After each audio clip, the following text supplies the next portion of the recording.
Hello there and welcome back to another edition of the Hotline Classic Remastered. Today we're taking a look at the 1997 Nissan Skyline GTR, an absolute Gran Turismo certified classic, and of course it's in midnight purple. As soon as I saw this in the dealership I knew I had to get this one because midnight purple is an iconic colour. It's an iconic car. Will it do any good? Well, the statistics are certainly interesting. Four-wheel drive, 685 horsepower, awful lot of power.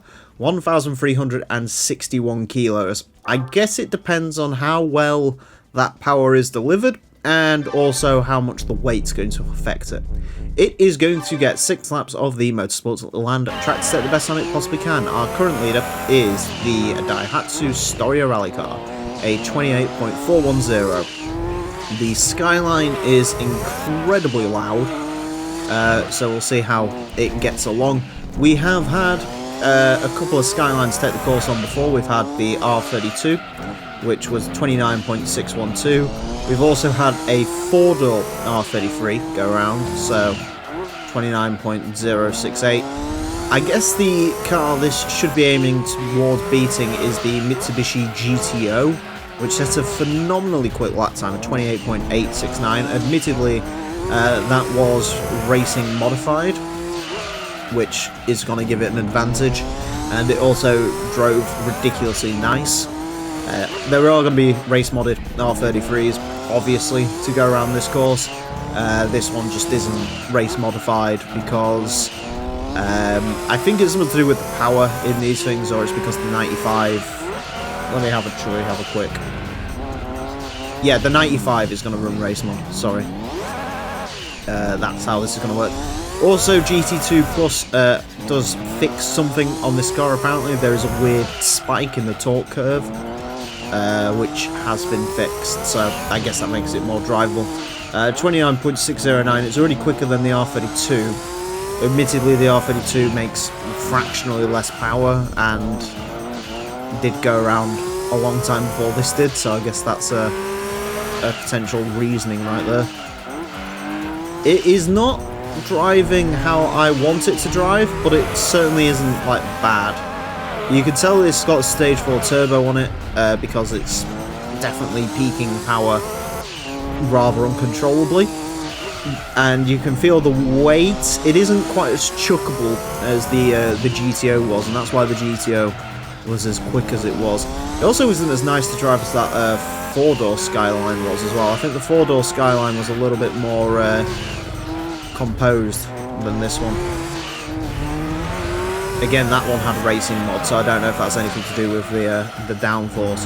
That actually made more power than this as well. That made well over 700 horsepower. So, yeah, quite surprising in that regard. Obviously, R34s make more power than this as well, which is worth bearing in mind. Alright, final lap in the R33. Again, it's not a particularly nice car to drive, this one. Oh, and there we go, that's the end of that.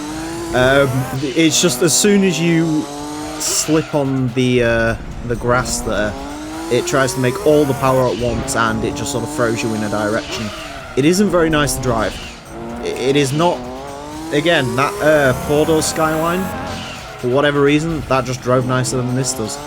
This just doesn't handle as nicely. I don't know if that's down to racing modification or what, but yeah. Still not a bad time though, 29.609. That puts it into the under 30 club. It puts it quite far up the leaderboard, but I think when the racing modified versions of these come to the track, that's when you're going to see quicker times out of them. But, I mean, God, the quickest lap time had none of the best sectors in it, which tells you how sort of uncontrollable it is. There's definitely 0.2 in there, but I don't think it'd have been anywhere near as quick as that 4-door Skyline was ultimately. But yeah, there you go. 29.609 will place it into 14th place. It is fractionally slower than the fractionally quicker than the R32 that we've had go around. It's quicker than the JGTC R34, quicker than the Impreza Wagon, Audi TT Coupe. It's quicker than a lot of the sort of contemporary four-wheel drive cars that have about 400 horsepower, but you know, compared to stuff like the Evo 4, that four-door Skyline, as I keep mentioning, the GTO as well, which was a really lovely car to drive. It just doesn't have a patch on that, so be interesting to see once we get more Skylines go around how well they're going to perform. But unfortunately for this one, it's just not quite as quick as it really has the potential to be. Anyways, that's it for this episode. Thank you all very much for watching, and join me next time when I'll be driving something completely different. Until then, farewell.